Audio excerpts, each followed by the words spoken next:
ሰላም ጤና ይስጥልኝ ወድና የተከበራችሁ የዚህ ቻናል ቤተሰብ ይሆናችሁ ሰላማችሁ በያላችሁበት ይብዛላችሁ እንዴናችሁ አለን እግዚአብሔር ይመስገን ለዚህ ቻናል አዲስ ይሆናችሁ ሰብስክራይብ ላይክ ሼር ያደርጋችሁ ቻናሌን ያሳድጉልኝ ያልኳችሁ በዚህ ሰሞን እንግዲህ በእምነት ዙሪያ ክርስቲያንና ሙስሊም በሚዲያ ላይ ነው ያሉት ይሄ ሰሞን እየተወራበት ነው አለ እኛ ክርስቲያኖችን በጣም አሽቃባጮች ሞልተዋል ስለራሳቸው እምነት ሳይሆን ለማሽቃበጥ ለራሳቸው እንጀራ ለሚሉት በጣም የሚለፉጣሉ ልክ እንዳይሸቱ አይነቱ እነሱ እንትን አመት ባል ሲመጣ እጃቸውን ያጨበጨቡ ይመሽቃብጡት በጣም ብዙዎች ናቸው የኛን ክርስቲያን እነሱ ግን እንኳን ያደረሳቸው ለማለት ራሱ የነሱ ቁርአን አይፈቅድም የኞቹ ግን ምን አገባችሁና ነው እናንተ የምታሽቃብጡት ምን አገባችሁ እናንተ ምን ቤት ናችሁ የምታሽቃብጡት ለምንድን ነው የምታሽቃብጡት የራሳቸውን እነት ጠንክራችሁ አትይዙም እንደ እነሱ እንኳን አደረሳችሁ ብሎ ያለ ሰው ምሉ ሰዎች ታገኛላችሁ ከሙስሊሞች መሃል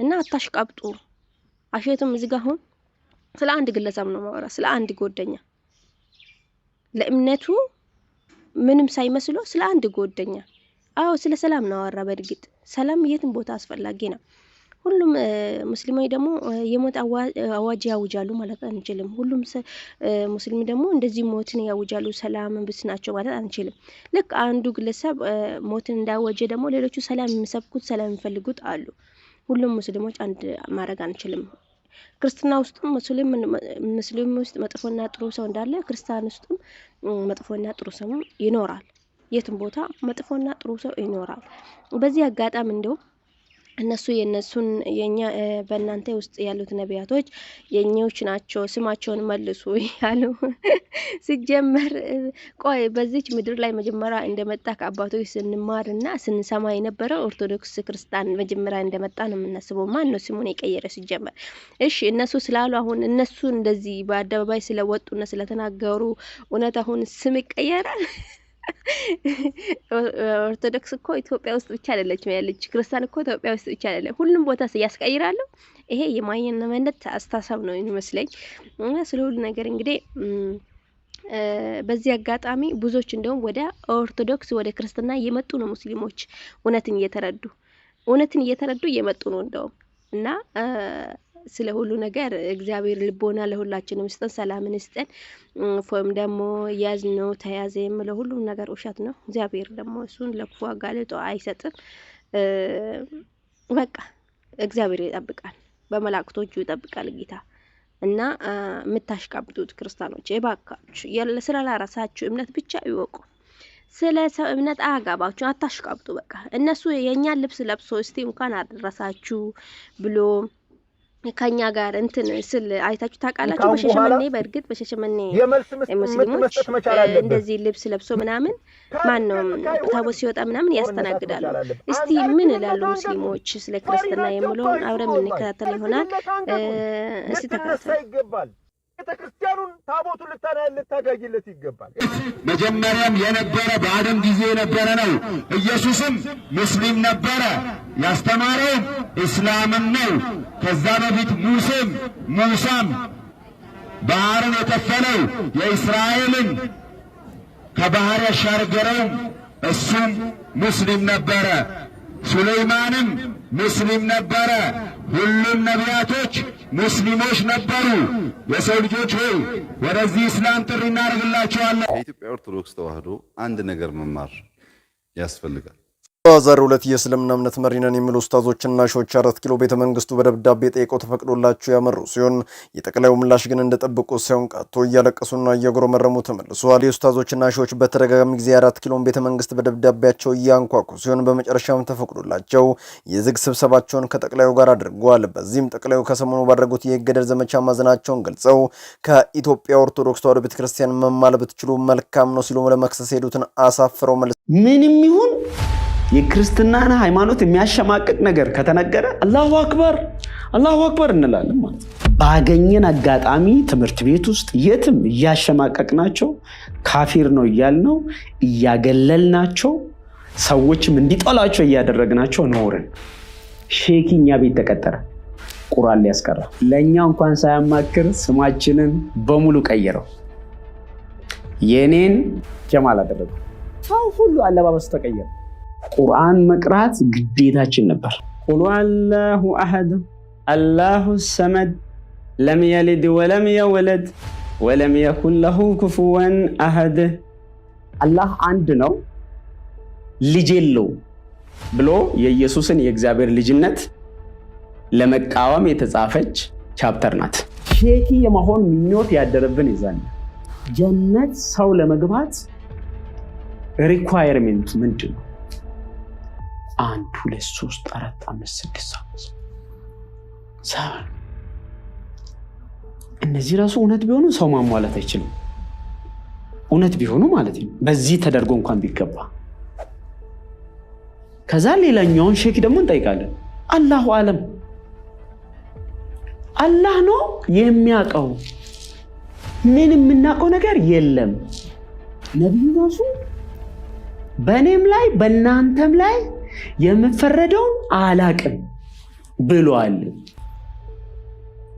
ከዛ በቃ እሺ ሆነ ማለት ነው። መስጊድ የመበጥበጥ ደረጃ ጋር ደረሰ።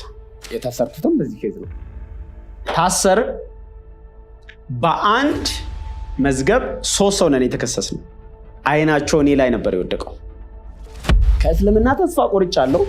ያኔ የነበረኝ ሼኪ ኢማም፣ የመስጊድ መሪ፣ የእስልምና ሜቢ ስኮላር ሊባል ይችላል አሁን በማውቀው ቋንቋ አይነት ምኞት የነበረኝ ሰው ምኞት የተቀየረ።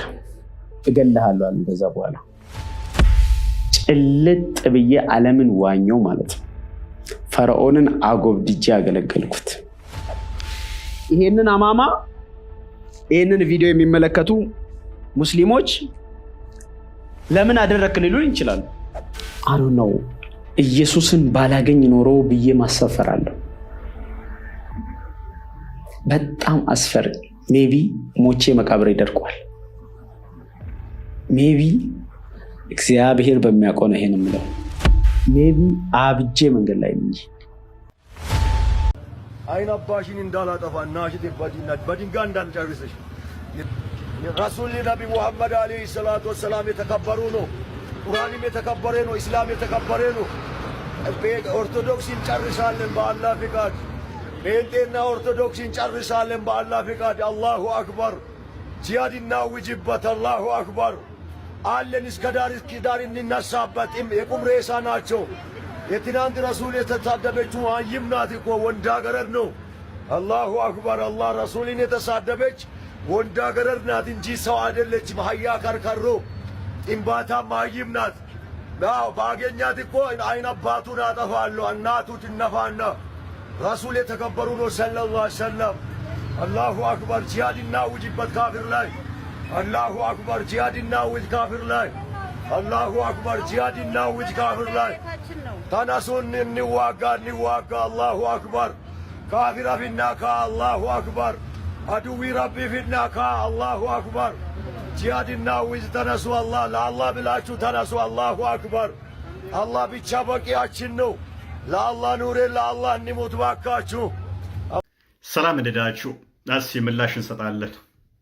ተማሩ። ወደ ቀጣይ ክርስቲያን ነቢያቶች ምን ያክል ሰካራም እንደነበሩ ራቁታቸውን እንደሚሄዱ ላሳያችሁ። መጽሐፍ ቅዱስ ኦሪት ዘፍጥረት ተመልከቱም እንደሚል ኖሁም ገበሬ መሆን ጀመረ፣ ወይንም ተከለ፣ ከወይን ጠጅም ጠጣና ሰከረ፣ በድንኳንም ውስጥ ራቁቱን ሆነ። አያችኋ፣ የእናንተ ነቢያት እየሰከሩ ራቁታቸውን ብልታቸውን እያሳዩ ይሄዱ ነበረ። ያው ራቁቱን ሆነ እያለ የሚናገረው ይሄ ነው። ጨመርላችሁ። አሁን መጽሐፈ መክብብ እንደዚህ ይላል፣ እግዚአብሔርም ስራህን ተቀብሎታልና ሂድ፣ እንጀራህን በደስታ ብላ፣ የወይን ጠጅህንም በተላ ጠጣ፣ ሂደህ ጠጅህን በደንብ አጋጠጣ አለው። ይሄን የተናገረው ራሱ መጽሐፍ ቅዱስ ራሱ እግዚአብሔር ነው። መልካም እንደሰማችሁት ዛሬም እንደተለመደው መጽሐፉ ላይ ማይልን ፈጣሪ ያሰክራቸዋል፣ ያው ስከሩ አላቸው፣ ብዙ ጠጅ ጠጡ አላቸው የሚል ንግግርን ሲያደርግ አይታችኋል። እያንዳንዱን እናፈርስና እነሱም ላይ እናነሳለን። ስለ ስካር መጽሐፍ ቅዱስ እንደዚህ ይላል።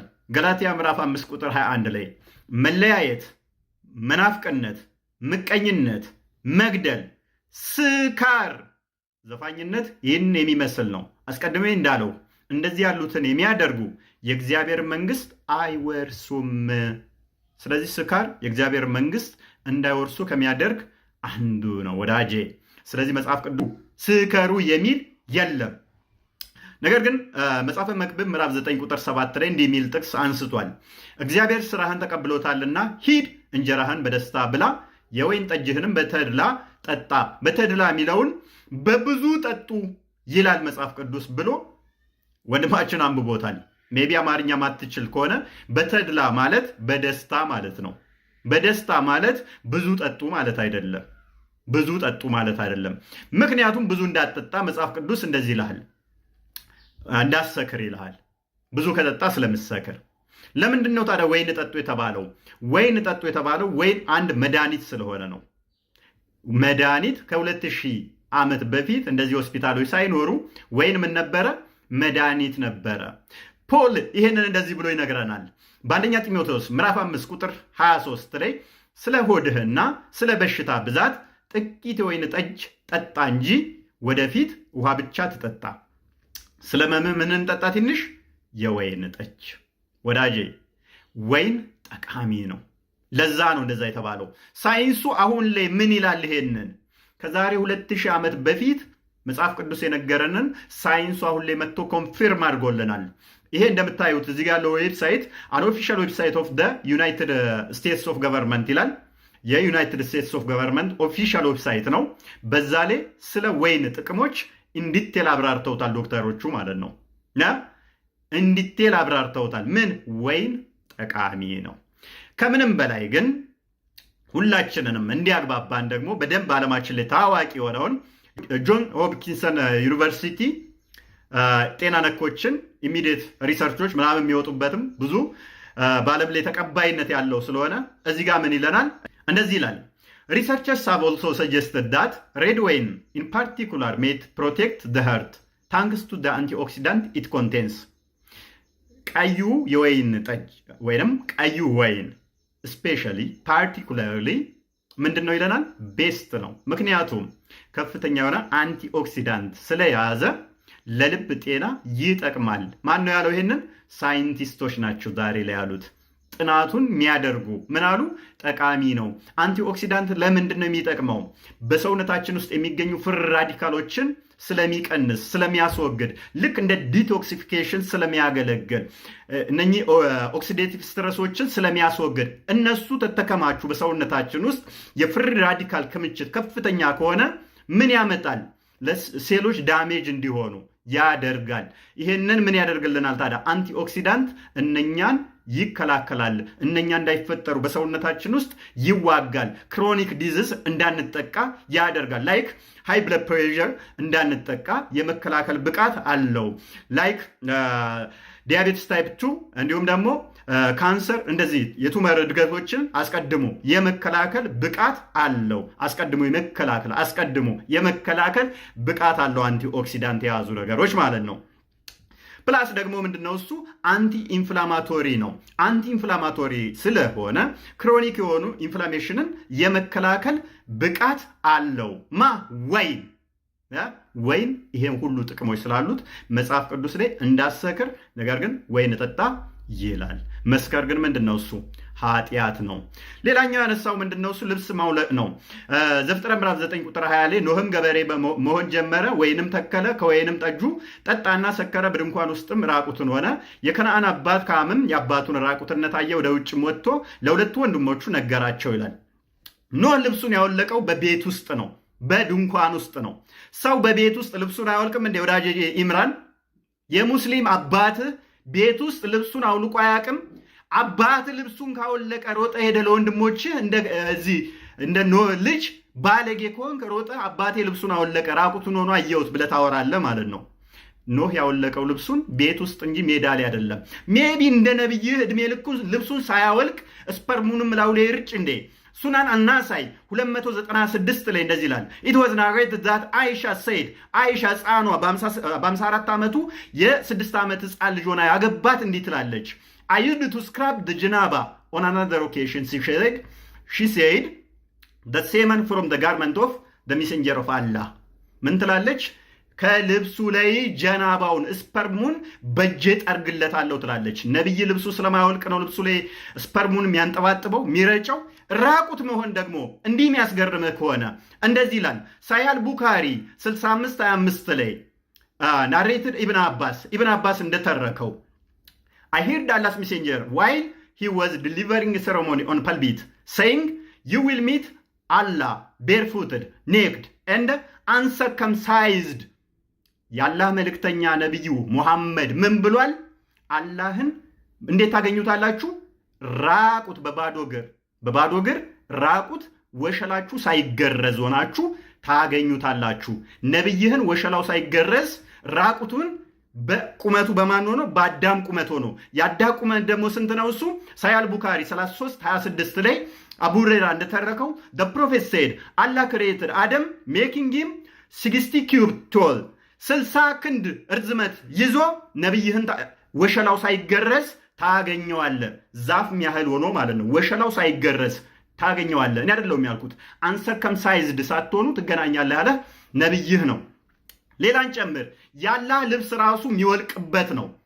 ተፍሲር ኢብን ከሲር ሱራ 47:22 ላይ እንደዚህ ይላል after Allah completed creating the creation the womb stood up and pulled at the lower garment of the most merciful he said stop that የአላህ መልእክተኛ ምን ይላል ኢብን ከሲር? አላህ ፍጥረትን ፈጥሮ ከጨረሰ በኋላ ማህፀን ብድግ አለች ይላል። ከዛስ የስረኛውን የአላህን ጉርድ ወይንም ሽርጥ ጎተተችበት ይላል። ከዛስ አላህ ምን ይላታል? አላህ ለቀኝ እጅ ነው ያለው እንደምትመለከቱት ነው። ምን ይላታል? እቺ ማህፀን ረፊ አቁሚ ብሎ ይለምናታል፣ ይቆጣታል ማለት ነው። ምን ልታደርግበት ነበር? ልብሱን ልታወልቅበት። ማህፀን ግን ሴቶች ማህፀን ባለጌ ነች። ያላህን ሽርጥ ልታወልቅበት ነበረ። ያላህን ምን ሽርጡን ልታወልቅበት ነበረ። እኔ አይደለሁም ያልኩት፣ ሐዲሱ ነው ያለው። ለምንድን ነው እሱ ያላህን ሽርጥ ለማውለቅ ያሰበችው? ሙሐመድ ራሱ እስከ 3 ቀን እዚህ ጋር እንደምትመለከቱት ከወይንና ከዘቢብ መጠጥ እየሰራ እስከ 3 ቀን ድረስ ይጠጣ ነበረ።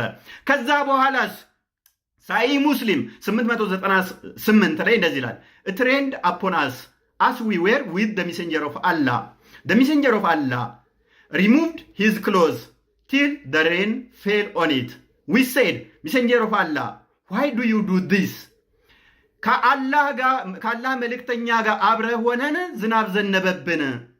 ከዛስ የአላህ መልእክተኛ ሙሐመድ ልብሶቹን አወላለቃቸው፣ ራቁቱን ሆነ። እዛ እስከ 3 ቀን ይጠጣና ጠጁን ዝናብ ሲዘንብ ልብሱን ያወላልቃል። ምን ሆነህ ነው የአላህ መልእክተኛ አልነው? ራቁቱን ይሆናል ነብይህ። በዚህ ላይ ቀጣይ የካዳቸውን ቁርአን ክፍልና ሌሎች መረጃዎችን ፓርት 3 ላይ ጠብቁኝ። ከዚህ በኋላ ኢሳ እንጂ ኢየሱስ ክርስቶስ ብሎ ለሚጠራ ሰውና የሃይማኖት ተቋም ለሚመጣው ነገርና ጥቃት ኃላፊነቱን ራሱ ይወስዳል የሚል በኦሮሚያ ክልል በአክራሪዎች የደቦ አዋጅ ወጣ።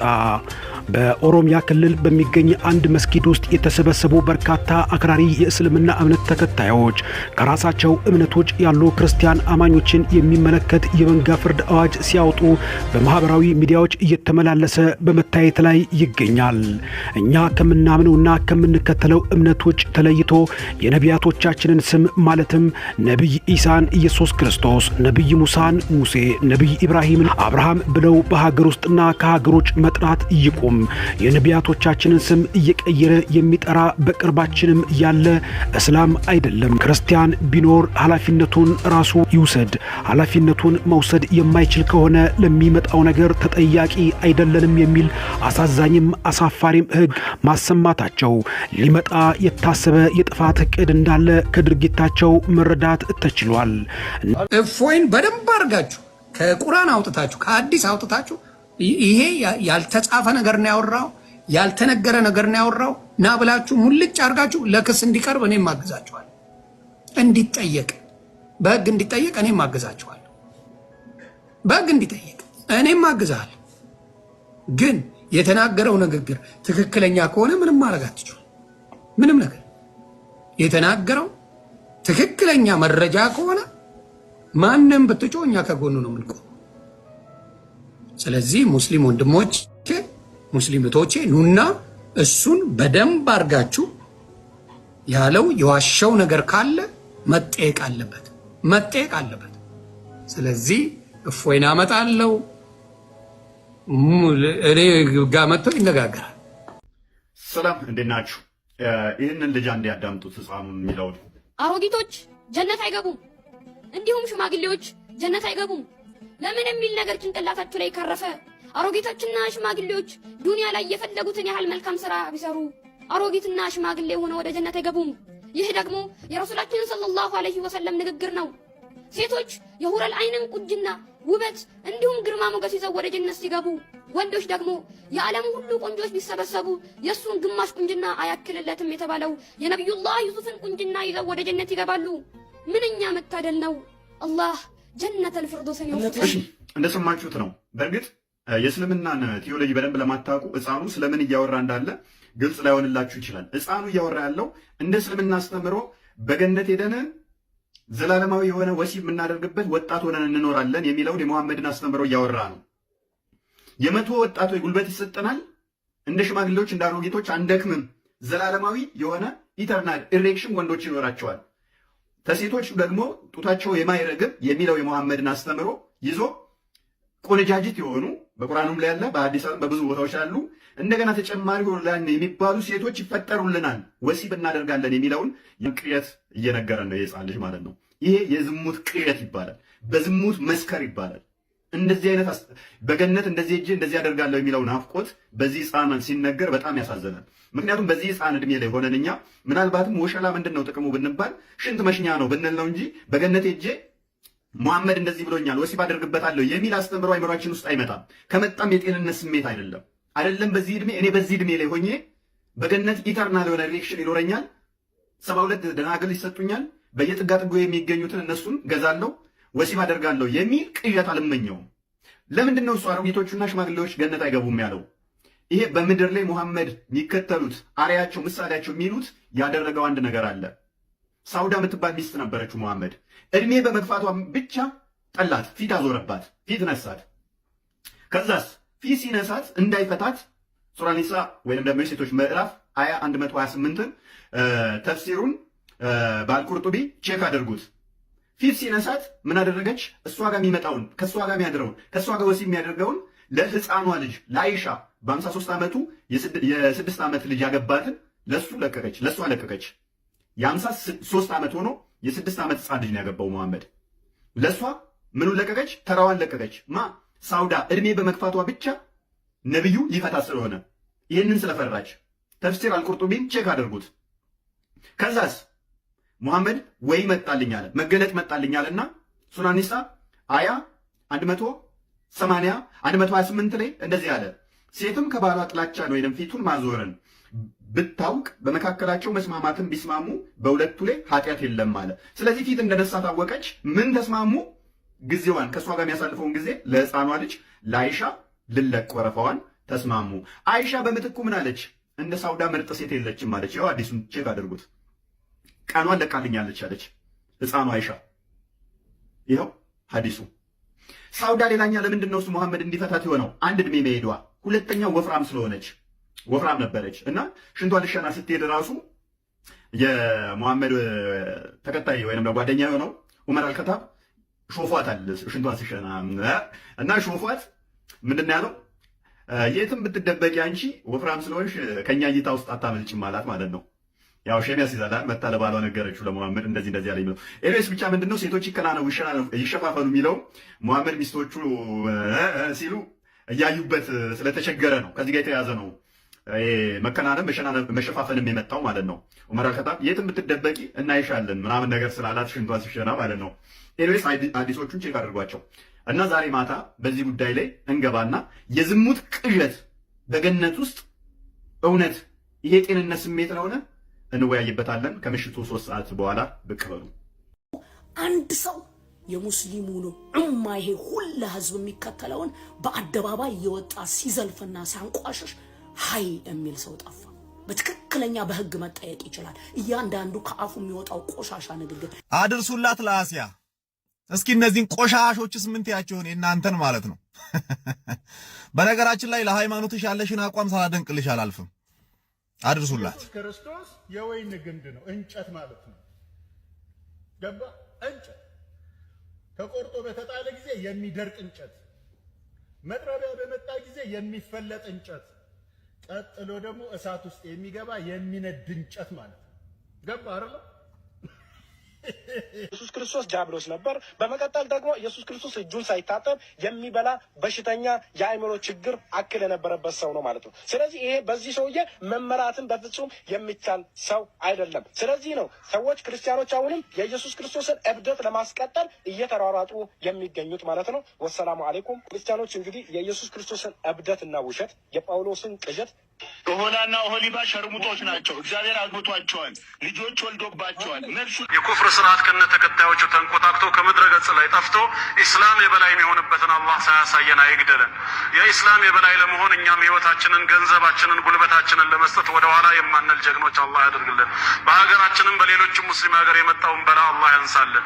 መስጂዶቻችንም ወንድም እህቶቻችንም አላህ ከጠላት ዛሬ በጣም ፈልጋችኋለሁ። በደንብ ሼር ይደረግ። በራሱ አንደበት እንዴት እንደተጠለፈና ከኡስታዞቹ ጋር እንደተጋጨ ላሳያችሁ ነው። እንዲሁም ደግሞ ለልጁ ጥሪ እናቀርባለን። ማለትም እሱ ጋር ሄዶ ለጠየቀው ማለት ነው። አድምጡት። ወስኛለሁ በቃ ማለት ወደዚህ ሃይማኖት እንትን ለማለት ወስኛለሁ። ወስኜ ባለሁበት ሰዓት ሶሻል ሚዲያ ላይ የሚመላለሱ እንዳንተ አይነት አስተማሪዎች አሉ ከተለያዩ ሃይማኖቶች ማለት ነው። ሶሻል ሚዲያ ላይ ደግሞ ስትዞር ይመጡብሃል፣ የተለያዩ እንትኖች ይመጡብሃል፣ ታዳምጣለህ፣ ታያቸዋለህ እና ከነዛ መካከል አንዱ ይፎ የሚባል ሰው የሚያቀርባቸው ነገሮች፣ የሚያስተምራቸው ነገሮች ውሸት ነው ብለህ እንዳትደመድም የሚያደርጉ አንዳንድ ማስረጃዎችን ያቀርባል እና እነዛ ማስረጃዎች ውሸት ነው ላለው ግን ደግሞ ማስረጃ ያቀርብልኛል ከእንትን ላይ ከአንዳንድ ብዙ የእስልምና ስለ ሃይማኖት መልካም እንግዲህ እስልምና ቁርአን በቀር ግን ብዙ መጽሐፍቶች አሉ እሱ የሚጠቅሳቸው እና እነዛ መጽሐፍቶች ምንድን ናቸው? ተጨባጭ መጽሐፍቶች ናቸው። ማስረጃ ያቀርባል፣ ይጠቅሳቸዋል እና ያጠራጥሩኛል እነዛ ነገሮች። አሁን እኔ በቃ ደምድሜ ያለው ካልኩ በኋላ የሚያጠራጥሩ ነገሮችን እሱም ሆነ ማንኛቸውም ሰዎች ከሚዋሻቸው ውሸቶች ነቢዩ ሙሐመድ በአንድ ሌሊት 9 ሚስቶችን ወሲብ አድርጓል ሲሉ ሰምተህ ታውቃለህ? አታውቅም? ታውቃለህ አይደል? ተሾመ በአንድ ሌሊት 9 ሚስቶችን ግንኙነት ያደርጋል እያሉ ብዙ ጊዜ አደንቁሯቸዋል፣ ሰምታቸዋል።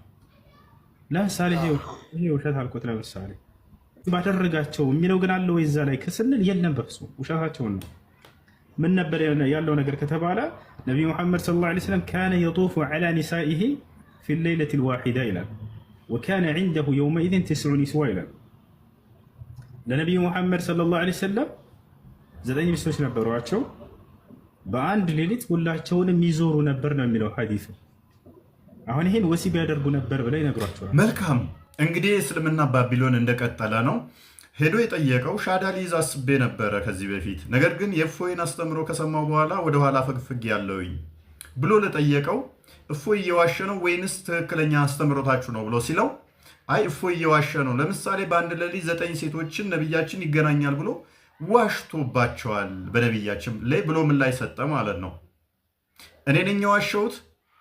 ቅድሚያ ግን የራሱ ኡስታዝ ምን እንደሚል አድምጡ። ነብዩ ሰለላሁ ዐለይሂ ወሰለም የአላህ መልእክተኛ ነብዩ ፈአለ ሀዛ ይሄን ያደረጉት እንደ ቁዱሙሂ ሚነ ሰፈር ለብዙ ዘመን ወይም ለብዙ ወራት ከመንገድ ሲመለሱ ነው።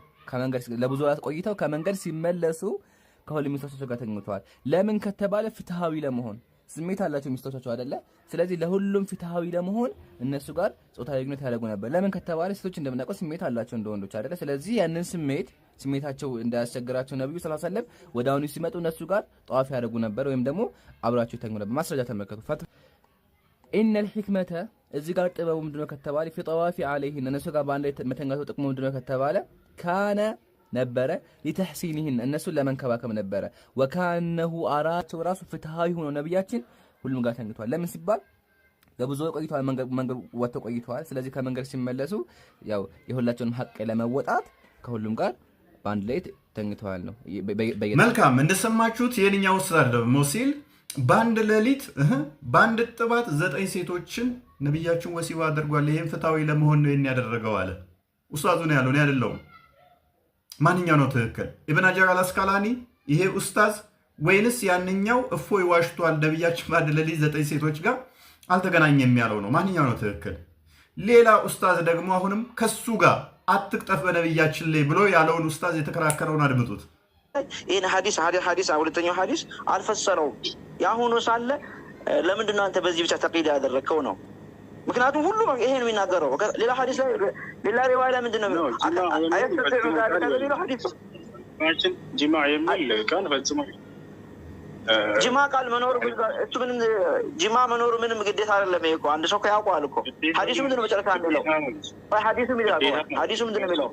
ነቢ ሰለላሁ ዐለይሂ ወሰለም ይችላሉ ወይ ሲባል የ30 ሰው ቁዋ ተሰጥቷቸው አልተባለም? እንግዲህ እንደሰማችሁት ነው። ይህንኛው ኡስታዝ ደግሞ ከሱ ጋር ቃል በቃል ዲቤት አድርጎት ምን ብሎታል? የራሱ ኡስታዝ ማለት ነው። አትቅጠፍ በነብያችን ላይ ሁሉም ሙፈሲሮቻችን የተስማሙ ነብያችን በአንድ ሌሊት 9 ሴቶችን በአንድ ጥባት እንደተገናኘ ነው። አንተ ለምንድን ነው እንደዚህ ብትለው ብሎ እየሞገተው ሰምተሃል ወንድማችን። ስለዚህ ማንኛው ነው ውሸታም? እነኚህ ሁሉ ዋሽተዋል ማለት ነው። ኡስታዞቹ እነኚህ እየዋሹ ያኛው የመጀመሪያው ኡስታዝ ነው ትክክል ማለት ነው። ሐዲሱስ ምን ይላል? እንደምትመለከቱት ነው። ቻፕተሩ ገና ሲጀምር ቻፕተር ይልና whoever had sexual intercourse with all his wives and then took one only bath ብሎ ነው ያስቀመጠው። አንድ ሻወር ብቻ ስለመታጠብ ከሁሉም ሴቶች ጋር ወሲብ አድርጎ ተገናኝ ፐርሰንት ይዋሻል። እሱ ከሚያወራው ነገር ውስጥ 1% እውነት ካለ እኔም በፈለጋችሁበት መንገድ አዋርዱኝ፣ በፈለጋችሁበት መንገድ። ቆይ ምን ስዋሽ ሰማ? እኔ ያው ውሸታም። እስቲ ቀጥል እንስማ። ባለፈው አሁን ምን ሲል ሰሞት ከእስልምና የወጣ ሰው ለምን ወጣ ተብሎ ይገደላል። ይህ ግን ፈጽሞ ውሸት መሆኑን እንግዲህ ማስረጃ ቪዲዮ ላሳያችሁ። ይኸው ታሪኩ ልልጀማ እዚህ ጋር ቆርጠው ይሰጧቸዋል። ታሪኩ ልዲን ይሄ ሃይማኖቱን ጥሎ የወጣ የምትለዋን ማለት ነው።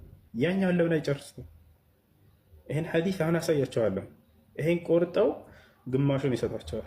ሃይማኖቱን ጥሎ የወጣ አልሙፋሪቁ ሊልጀማ የሚለው ስለምን ይተዋል? አልሙፋሪቁ ሊልጀማ ሃይማኖቱን ጥሎ የወጣ ካሉ በኋላ ነብዩ ሰለላሁ ዐለይሂ ወሰለም እንደገና መልሶ የሙስሊሞችን አንድነት ለመበታተን የተዋጋ ወጣቻው አይደለ? የሙስሊሞችን አንድነት በትኖ ለመበታተን የሚሰራ ከሆነ ማለት ነው። ያ ማለት ሙሐሪብ ማለት ነው፣ የሚዋጋ የሆነ ማለት ነው። በሃይማኖት ማስገደድ አለ ወይ? የለም። ላ ኢክራሃ ፊዲን ይላል አምላካችን አላህ ቃል በቃል በሃይማኖት ማስገደድ የለም ይላል። አባካችሁ ለሱም ብቻ አይደለም እናንተም ብትሆኑ የማታውቁትን ነገር ለማውራት አትጣሩ፣ ማትችሉትን ነገር ደግሞ አትጋፉ። መልካም እንደሰማችሁት ነው። እንግዲህ ይሄ ልጅ ከዚህ በፊት ተተወያየ እኔ ክርስትና እቀበላለሁ ብሎ ነበረ። ውይይት ጥሪ አቅርበን ከ16000 በላይ ሰው እየጠበቀው የተማመነበት ኡስታዝ ከቤት ያልወጣም እንዳለ ታስታውሳላችሁ። ኮመንቱንም ዘግቶ ዛሬ እፎይ ይዋሻል፣ 100% የሚናገረው ውሸት ብቻ ነው፣ እውነት ከተናገረ አዋርዱኝ ብሏል። መዋረድ ማይሰለች ከሆነ እንግዲህ በመረጃ እናዋርዳለን ማለት ነው። ከምትዋረድ እስልምና ውስጥ ተቀምጠ ግን ክርስትናን እንጋብዛለን። በማን ምላሽ እንስጥ? የአንተ የተማመንክበት ኡስታዝ ውሸታም እንደሆነ በቅድሚያ በኡስታዝ ይገደላል። ኦኬ አንድ ሰው ሙስሊም ነው። ኦኬ እንግዲህ ኢስላም ማለት ግልጽ የሆነ ሃይማኖት ነው። ኦኬ ስለ እስልምና ያውቃል፣ እስልምና ሐቅ መሆኑን ያውቃል፣ ሙስሊም ሆኖ ኖሯል። ኦኬ ኢስላም ላይ ጥያቄ ጠይቆም ሊሆን ይችላል፣ ተመልሶለታል። ኦኬ እስልምና ዋضح ግልጽ የሆነ ኦኬ መሆን አውቋል። እሱ ግን እያወቀ መጣመም ነው የምፈልገው ብሎ ሙርተድ ከሆነ ወደ ሌላ ሃይማኖት አላህን ከማምለክ ከእስልምና ከወጣ ኦኬ ከእስልምና ወጥቶም ደግሞ እድል ይሰጠዋል። ለ3 ቀን ቢያንስ እድል ይሰጠዋል እንድናዝብ ማለት ነው፣ እንዲመለስ እንዲያውቅ። አይ ካለ ግድያ ነው በዚህ ሰው ላይ የሚፈጸመው ማለት ነው። ይገደላል። ኦኬ ይገደላል። ኦኬ እንግዲህ እንደሰማችሁት ነው። እኔ እንዳልኩት እንደ ሸሪያው ህግ አንድ ሰው ከእስልምና የሚወጣ ከሆነ የ3 ቀን እድል ነው የሚሰጠው። ወደ እስልምና ማይመለስ ከሆነ እንቅፋት ስለሚሆን ይገደላል ብሏል። እዚሁ ቲክቶክ ላይ የምታውቁት ኡስታዝ ማለት ነው። ምስክር በአንድ ብቻ አይደለማ፣ በሁለት እናድርገው። ሙስሊሞች የሚተማመኑበት የሚኮሩት የንጽጽር ፈርቀዳጅ የሚሉት ኡስታዝ አቡ አይደር ምን ይላል? ስማው። እምነቱን ለቆ የወጣ ሰውስ እምነቱን ለቆ የወጣ ሰው በመጀመሪያ ደረጃ አላህን መካድ ወንጀል ነው። አላህን መካድ ወንጀል ነው። ከወንጀልም ሁሉ የመጨረሻው ጣራ የነካው ትልቁ ወንጀል አንዱንና እውነተኛውን አምላክ አላህን ክዶ መገኘት ነው። ሰው ፈጣሪን ለመካድ ሰው በፈጣሪ ላይ ለመወንጀል መብት አልተሰጠውም። ይሄ መብት አይደለም። ሃይማኖቱን ለቆ የወጣ ሰው በመጀመሪያ ደረጃ የ3 ቀን ጊዜ እድል ነው የሚሰጠው። ምንድነው ሰበቡ ነው? ይሄ ሰው ሰበቡ ምክንያቱ ምንድነው? አንደኛ የኢኮኖሚ ችግር ደርሶበት በኢኮኖሚ ችግር ምክንያት ወጥቶ ከሆነ ያ ነገር ይመለስለታል፣ ይብራራለታል። ያ ካልሆነ ደግሞ በሃይማኖቱ ላይ ሹብሃት ወይም ደግሞ ማስመሰያዎች ገብተውበት ጥርጣሬ አድሮበት ከሆነ በሊቃውንቶች ይፈታለታል። እነዚህን ሁሉ ትቶ ግን አልፈልግም ብሎ የሚወጣ ሰው ግን ምን ይሆናል? ጋሬጣ ይሆናል። ሌሎች ወደ እምነቱ እንዳይገቡ እኔም አውቀው ነበር እያለ እንቅፋት ይሆናል። እንቅፋትን ማስወገድ ደግሞ በሸሪዓችን ግዳጅ ነው። ስለዚህ አላህን መካድ በዚህ አይነት ሁኔታ ላይ ከሆነ ቅጣቱ ግድያ ነው። ቅጣቱ ግድያ ነው። የሃይማኖት ነጻነት ሌላ። መልካም እንግዲህ አቡ አይደርም ንግግር እንደሰማችሁት ነው። እኔ እንዳልኩት ነው ያለው አቡ አይደርም። ምን አለ? ለ3 ቀን ነው የሚሰጠው። ከእስልምና የሚወጣ ከሆነ እንደ ሸሪያው ህግ አንድ ሰው ከእስልምና ከወጣ ማይመለስ ከሆነ ምን ይደረጋል? ይገደላል። ስለዚህ አንተ የምትተማመንበት ኡስታዝ ከውሸትና